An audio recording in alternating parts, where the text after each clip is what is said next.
Morning.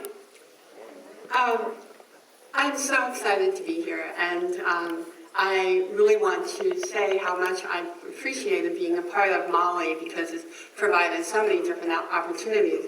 But I feel very lucky too because in my lifetime I have been an arts educator and a visual art teacher. My workshop is Brains on Fire, how research on the brain can inform arts education. And the reason that this has intrigued me is because I felt like I had a frontline opportunity as a visual art teacher for many years, and then following that as a principal of an elementary school where we brought in arts integration on a regular basis in community with the Stonington Opera House, and really did professional development very seriously with students. So my fascination is, so what is it about the arts that when kids came to my art room, they were always eager and happy to be there? What is it about the arts that really engages students? I've always had, and we all have, this intuitive feeling that there is so much that they are learning, and yet can we prove it? What is it about the art? Why is there a disconnect at the policy level or at the level of leadership in education about funding for the arts and so on? So the possibilities of learning something about the brain and what the connections can be, and can we use evidence in neuroeducation now, which is an emerging field, to really help us.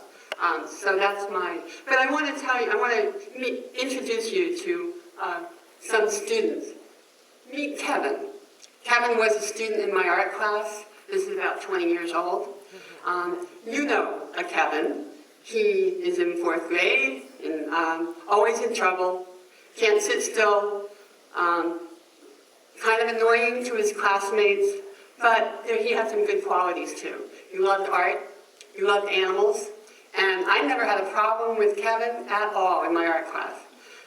So what happens in art class for Kevin? Why does his behavior change? And if you could hook up some wires to Kevin's brain while he's figuring out how to make this penguin, you would see an awful lot of brain activity happening. Meet baby Sam. What does this picture tell you about learning? What opportunities are present here? What does this learning environment require of us as teachers or as parents? Would we allow that for our own kids? There's a naked baby in the clay. What are the common myths that we have about the brain that may be hampering us as teachers and parents? But think about it. Imagine this baby with wires on this brain. Could you see the fireworks going off on that in that? And what is that kid learning right now? Imagine. Meet Faith and Haley. These are 2 2nd graders who were in my school at the time. I was there as principal. They were inspired by a performance in poetry and rap that the Kennedy Center brought into our school. 2nd graders were in the audience. Faith in particular was really inspired. She wanted to do a rap performance and asked her teacher if she could do it. And we gave her that opportunity, and it had made a tremendous impact on her life. So what impact might inspiration and opportunity have on carrying out an idea or an opportunity to perform as a 2nd grader to an audience? What does it do to creative confidence? The notion of creative confidence is so important in our, so I want you to meet Albert. Everybody knows Albert.